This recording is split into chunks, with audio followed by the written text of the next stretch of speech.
Broadway's My Beat, from Times Square to Columbus Circle, the gaudiest, the most violent, the lonesomest mile in the world.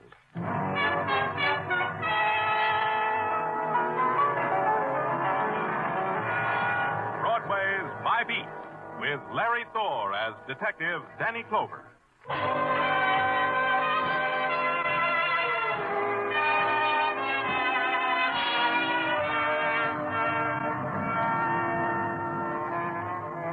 Broadway. It's a bet you make against the dealers at night, on the blood red of neon, on the black of the searching wind. And the circle spins, a whirlpool of gleaming laughter and splintered whispers, of shrieking steel and the silence of stone. You pray for a win, but it's no good. The red pays off in stained hands, and the black with dust in your mouth. That's how it falls on Broadway. My Beat.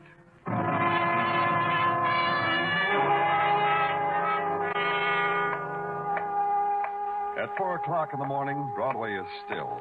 The spectaculars drowse and the neons yawn. The sounds of the city whisper into the darkness. And last night's headlines fight a losing battle with the wind. Then, it's a burglar alarm from the flower shop, and it's tearing its heart out.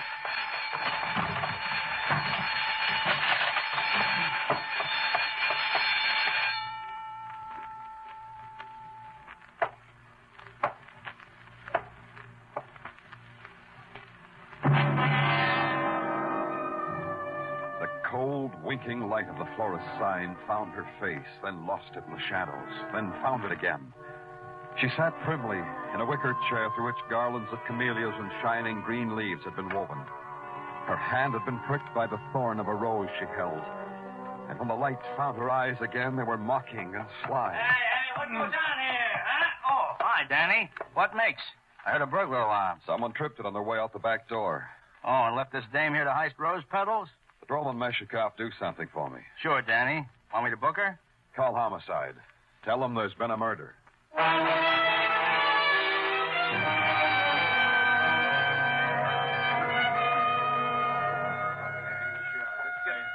this is incredible, Mr. Clover. Positively incredible. Wait till the Florist Association hears of this. I shall be blackballed. A girl has been murdered, Mr. Kuppelheim, in your shop. Is that all it does to you? Please, Mr. Clover, don't teach me manners. I've been catering to weddings and funerals all my life. Remind me to plant something in your lapel. You say you don't know this girl. No. Can't you do something about her, Mr. Clover? Move her or something? Oh, my beautiful blues. You take your filthy hands off those primroses. To me, Mr. Kuppelheim. Pay attention to me. The primroses will have to fend for themselves. This is an outrage. Making a shambles of my garden.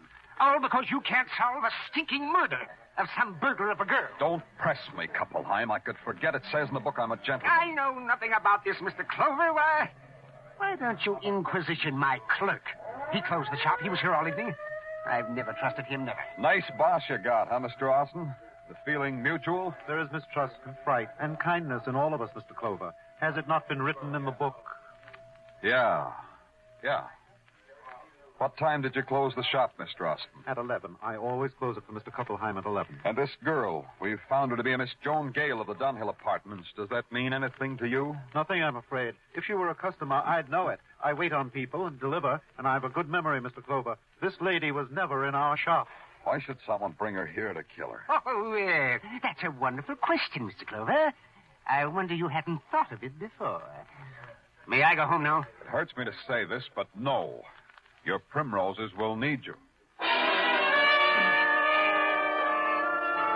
And so it began, the questions and answers that a cop scribbles into his little black book. Against such a time when he can set up a file at headquarters labeled Joan Gale, Death by Murder. The coroner said she was killed by a bullet in her heart. That made me, all of a sudden, a philosopher. I had to inquire into what set of circumstances put the bullet there at that time, in that place. The next morning, I went to the Dunhill Apartments because Joan Gale's purse said she lived there. I talked to a man because the yawning young woman at the desk just yawned and shook her head. Then yawned some more and pointed at a potted palm on the man sitting beside it who I should talk to. Good morning. My name's Danny Clover. Oh, that's nice. You got some beef, maybe? See the girl at the desk? I did. She's sleepy. Ah, you're a real quick lad. So? So that makes me a servant cop. A cop, huh? Well, that makes my name Frank Shepard, houseman. Let's see your buzzer, friend, so I can have a genuine feeling about you. Yeah, here. Oh. I did something you don't like? Joan Gale, I want to look at her room. Okay, come on. She did something bad? Go ahead, shock me. What'd she do bad? She got murdered. Oh, as bad as that, huh? That's sad, real sad. And here. Joint screams at you, don't it? It's too dark to tell. Turn on the lights, Frank. Sure. Better? Oh, blue lights. What do you know? That means something? She have many friends, Frank? Callers? Tell you the truth about that, Clover. Joan Gale never made me look up from the racing form. Her friends neither. I wouldn't know. So, no gentleman callers. And I thought I was being clear as crystal. I wouldn't know. Who are you? All right, rummy outside. You want to give this policeman a bad impression of Dunhill Apartments? Wait a minute. Who's this guy, Frank? Refugee from 109 down the hall. He greets the gladsome day with a crock. Yesterday, he stumbled into Mrs. Stutman's room while she had her hair in a henna. Didn't you, John? Oh, sure, me. Tell your friend, mister, that today I met good old John. Oh, that makes you want to fix my tie, huh? Come on, good old John boy, baby pally. Outside, good old Frank boy.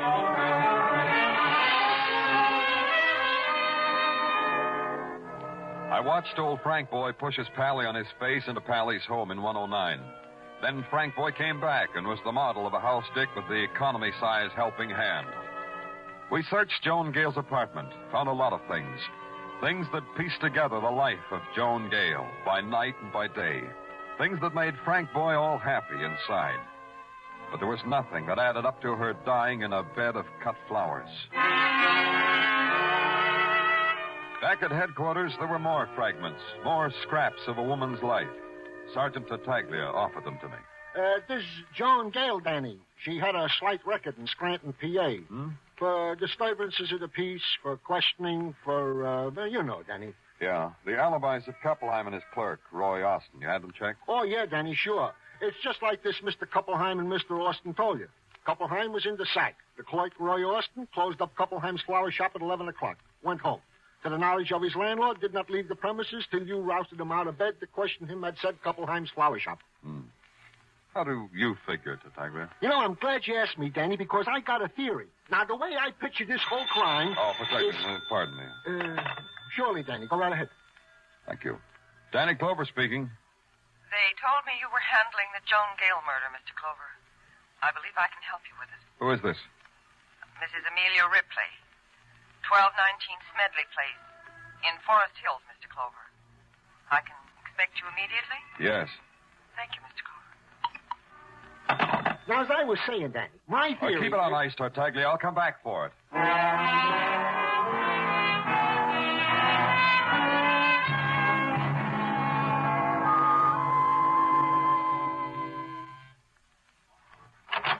Yes? What is it? I'm Danny Clover. I'm from the police. Mrs. Ripley called... I'm Mrs. Ripley. Please come in. Thank you. You won't mind...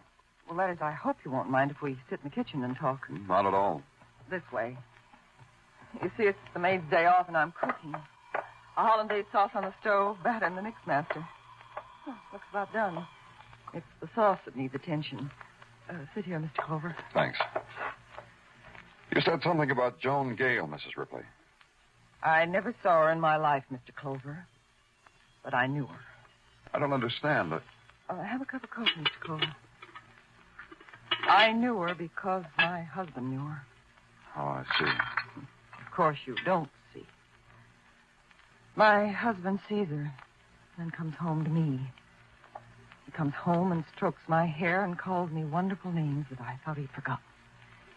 And he kisses me. Mrs. Ripley. I found out about Joan Gale months ago. I've always known it was a woman, but I just happened to find out her name was Joan Gale. Why are you telling me? Revenge is a funny word to be coming out of a housewife's mouth, isn't it? My husband is mixed up with a woman who's been murdered. I wonder whether I'm going to laugh or cry at what he suffers for it. It's important to me to know which I'll do. Pardon me. Where's your husband now, Mrs. Ripley? He called a few minutes ago. He said he was at his place of business. The Ripley shoe distributing business on East 37th. Well, thanks, Mrs. Ripley.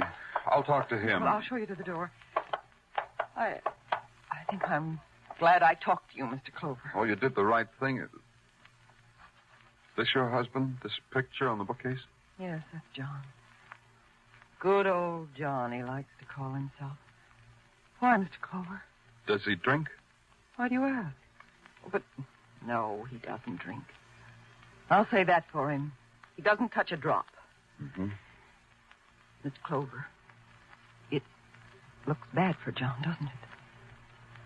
It's possible that he killed the girl, isn't it?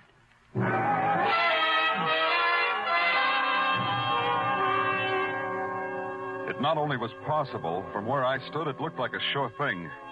The picture of the John Ripley on the bookcase was the same good old drunken John who had tried to tie my tie in Joan Gale's apartment. The same drunken John who never drank, his wife said. I had to ask him about a little thing like that, about a lot of little things.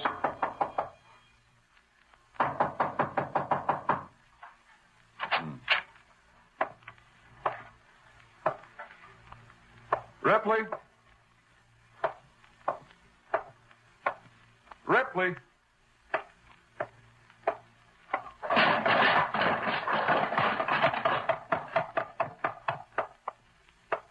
No. Oh, no. The shoe boxes of the Ripley shoe distributing business lay in a crazy, wanton pattern around the body of John Ripley. On his face was a loose, embarrassed grin, as if he were ashamed of his clumsiness, ashamed of not knowing how to handle shoe boxes, ashamed of his torn coat, his torn body, of the blood that crowded through the bullet hole in his chest. Now there was nothing to ask of good old John. Nothing. Nothing at all.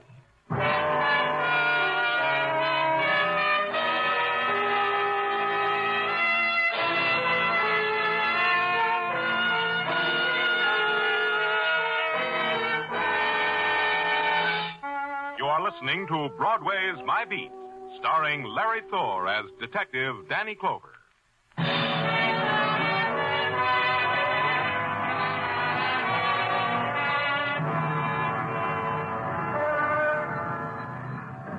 Broadway is a place that can get happy about a lot of things. A wrestler from Argentina who walks on his hands and wrestles with his feet. The honeymoon of Tess Trueheart. And a couple of murders served piping hot for dinner reading. It's the diet Broadway likes. It's a fine way to get fat. My part of it was serving up a few crumbs to the gentlemen in the press room. An arrest is expected momentarily, I told them, and dared them to make 6 paragraphs out of that. They did, and it came out saying the police had no idea who the killer was. Or, as Sergeant Tartaglia phrased it, Danny, I don't have no idea who the killer is. well, the last time I talked to you, Tartaglia, you said you had a theory about who killed Joan Gale and Mr. Ripley. Danny, I got a confession to make. Confession, huh? You killed him? Oh, no, Danny. I had a theory, and I put it down on paper and added and subtracted, and the answer comes out that they killed each other. Only they died 12 hours apart. That's interesting. How did you arrive at that? Well, you see, Danny... you got company, Danny. I've got to see you right away, Mr. Clover. Oh, come in. Roy Austin, isn't it? Have a chair, Mr. Austin. Thank you. Thank you very much. Danny... Don't go, Tartaglia. This is Mr. Austin. He's the clerk at Koppelheim's flower shop. Hi, Mr. Austin. How do you do? What can I do for you, Mr. Austin? I want you police to protect me. Yes, I demand it. Why, are you afraid of something? You would be, too. Here, read this. It was slipped under my door at my rooming house. Huh? Dear Roy Austin, make no plans, Mr. Austin, because you will die within a day. Who'd want to write you a note like this? You know? Of course I don't. That's your job, Mr. Clover. Doesn't that note tell you something? Not much, except that whoever wrote it tried to disguise his handwriting. That's pretty obvious. Well, that may be, but it doesn't make me any the less frightened. Mr. Austin, the department will give you all the protection you need. How? One of our men will follow you wherever you go and will... That's not enough. I refuse to leave this building until you apprehend whoever wrote that note. Mr. Austin. I refuse to leave this building. Okay. Lock him up, Detective. Sure, Danny, sure. Hey, Mr. Austin, you play canasta? Idiot's delight. Oh, new game, huh? Well, maybe you can teach me. Where you going, Danny? To the Dunhill Apartments. There's a house detective there I got to see. Maybe he can teach me.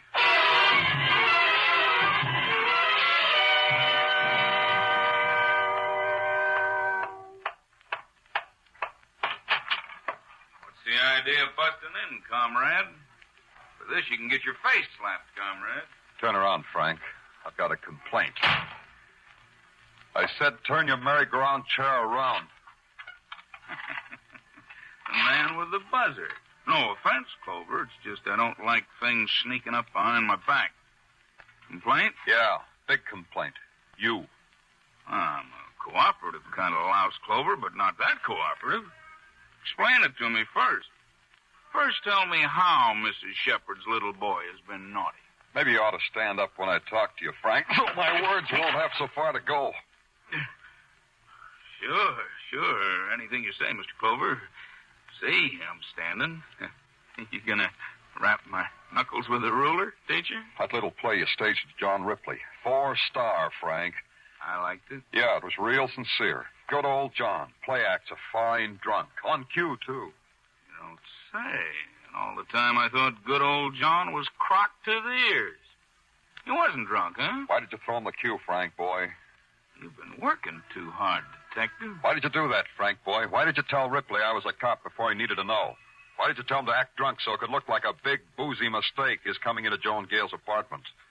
You need a place to lay your head, Detective. Answer me, Frank, boy. Answer me. An answer? You were crowding me. Thanks, Frank, boy. I was praying for that.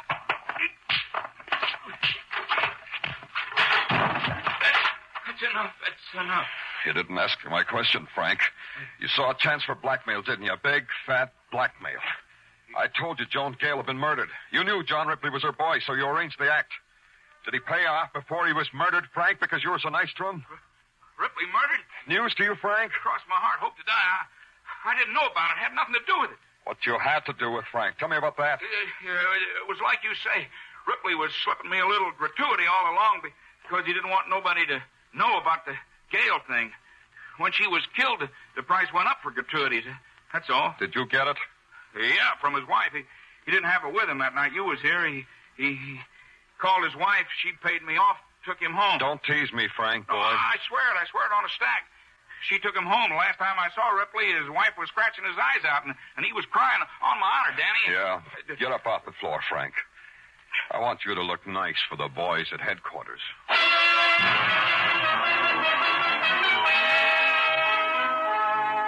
Frank didn't look nice for the boys at headquarters. A guy like that could spend 3 hours with a barber, then dress in custom-tailored clothes, and still he wouldn't look nice. Before I left headquarters, I looked in on the canasta game between Tartaglia and Roy Austin, then took a ride out to the housewife, Mrs. Ripley. I couldn't make up my mind whether to be sorry for her. I wasn't sure whether she had anything to be sorry about. I suppose you expected to see me in tears, Mr. Clover. I wasn't sure. Just how do you feel about your husband's death? Relieved, I think. Clean. If you've got any conscience about lying to policemen, you've got to feel some remorse, too. And you lied. You didn't tell me about paying blackmail and bringing your husband home. I didn't tell you, so I didn't lie. We can group it under the general heading. Maybe this will do something to you, Miss Ripley. You're in a lot of trouble. How? How am I in trouble? You're a murder suspect. Oh, you'd be surprised, Mrs. Ripley. We've had other coffee drinkers murder people. Even a file on murderers who made fine hollandaise sauces. Well, but why should I? Why do murderers kill? You had the motive. Joan Gale, because she got along so well with your husband. Your husband, because he got along so well with Joan Gale. Mr. Clover, listen to me. All right. Mr. Clover, I first suspected my husband when he made an unnecessary trip to Scranton. Scranton, huh? Yes. John's business interested me. I knew all about it, so I knew he didn't have to go to Scranton on business. Go on. When he came back, he suddenly started to send me flowers. Just like that, flowers. Several times a week. That way I knew exactly when he saw Joan, by the flowers. Flowers, huh? I suddenly make a stab in the dark. Flowers from Kuppelheim. Yes, Yes, that's right.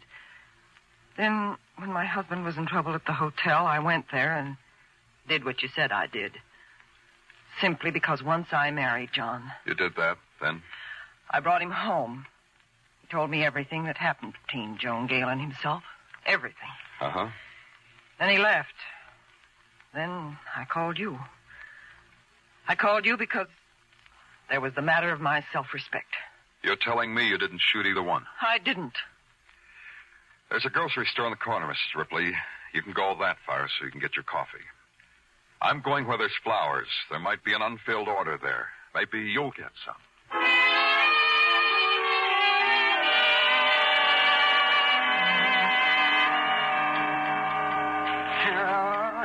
Heavens have brought me enough torment, Mr. Clover. My heart bleeds for you, Couplheim. Put those paddles down and talk. Gosh, it's no good. You've upset me so. A coming out corsage. Just massacred. How long have you had John Ripley for a customer? John Ripley? The shoebox murder case? Oh, yeah. See, that is a thrilling.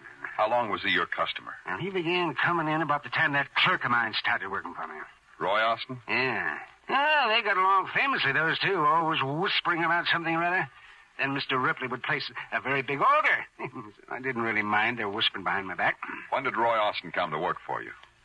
Why, Mr. Clover? Why do you ask? Is he in trouble? I told you I didn't trust him. Don't drool at the mouth, Couplheim. Just answer my question. When did Austin come to work? It was about 3 weeks ago. He came to me with a letter of recommendation from some queasy little shop in Scranton. I took the chance anyhow because I needed help so desperately. Scranton. Do you have the letter? Yes. Yes, of course I have. Wait a minute, I'll find it here. Let's see. Yes, here it is. Here you are. I've seen this handwriting before. Where's your phone, Couplheim? It's right here in the counter. It's a business phone, Mr. Clover. Yeah, all right, I owe you a nickel. What? All right. Not too long. Sergeant Tartaglia. Danny Clover. Keep Austin happy, Tartaglia. I'm coming up to talk to him. Oh, you can't do that, Danny. I'm not here. I finally persuaded him it was safe he should go home. What? Sure, Danny, sure. I talked him into he should go home. Took a lot of my most clever ruses, but I finally convinced him.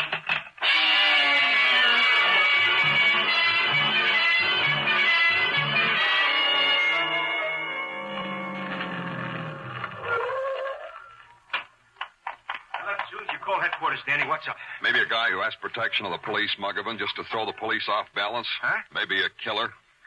Let's go, this corner house. Hey, Danny, look. Guy just jumped off the fire escape. Hey, that's him, Muggavan. Come on. In the alley. Drop him. No, I'll fire over his head. Austin! Austin, stop! Hey, he ain't playing. Here he goes, Danny. Turn into Amsterdam Avenue. Yeah. We gotta catch him, Muggavan. We can't shoot in this crowd. Hey, look, Danny. Into the building. He's running in there. I see him. In here. Rival me? Beg your pardon, lady. Did a man just come in here? Man in a gray sweater? In and through that door on the other side of the platform. Thanks. Stay here, Muggavan. Don't let him get out this way. Yeah, Danny, sure.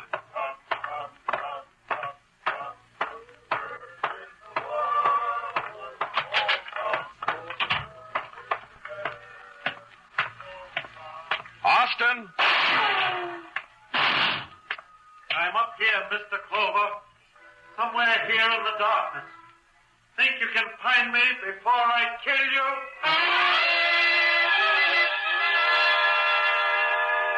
His voice plunged down at me, down through the shadows, down the long flight of stairs. Roy was in darkness. That was the advantage he had. Every other step I took was lit up by the screaming light of a big electric sign flashing, "Revival tonight." It shouted through the window, "Revival tonight." Still alive, Mr. Clover? I'm still alive. All in one piece, Mr. Clover. For how long, Roy?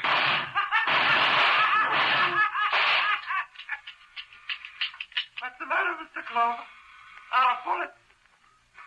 Not a trick, is it? Because it'll do you no good. Come down, Roy. My gun's empty. Come to me, Mr. Clover. up these stairs. Come to me. Pray, Mr. Clover. Pray for salvation. Because I'm going to hasten your death with this gun. Because you're a sinner. Joan Gale was a sinner, too, wasn't she, Roy? Yes, she was. She was my wife, Stratton. Did you know that? No. Yes, she was. She was good. Until Satan came for her. That would be John Ripley. Satan? He took her away from me. And then he came back. And he told me where she was. Because he knew I would kill her. Because I am just. And the wages of sin are death. And you killed Ripley. Satan. And now you, Mr. Clover. But you must accept death with innocence, like the lamb. Throw your gun on the floor, Mr. Clover. Yeah, I'll do that, Roy. Here. Ah, my leg!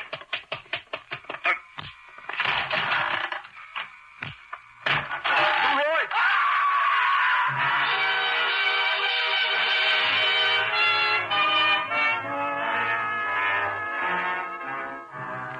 When I got to him, he was dead.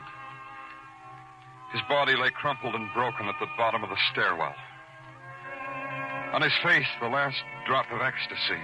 The ecstasy he'd reserved for his own dying. When they came for him, it was still there.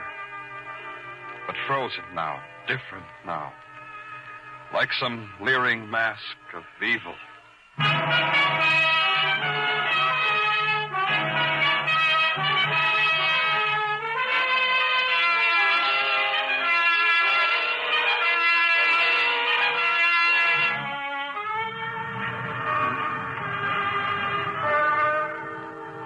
The night slips over Broadway like a black silk stocking splashed with sequins.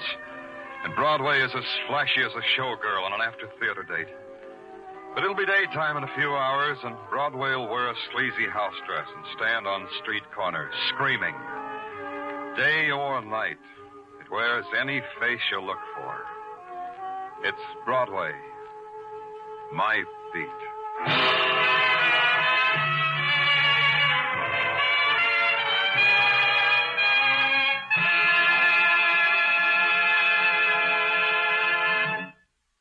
Broadway's My Beat stars Larry Thor as Detective Danny Clover and is written by Morton Fine and David Friedkin. The musical score was composed by Alexander Courage and conducted by Wilbur Hatch, and the program was produced and directed by Elliott Lewis. The cast tonight included Charles Calvert, Irene Tedrow, Jerry Hausner, Howard McNear, Edgar Barrier, Herb Vigran, and Jack Crucian.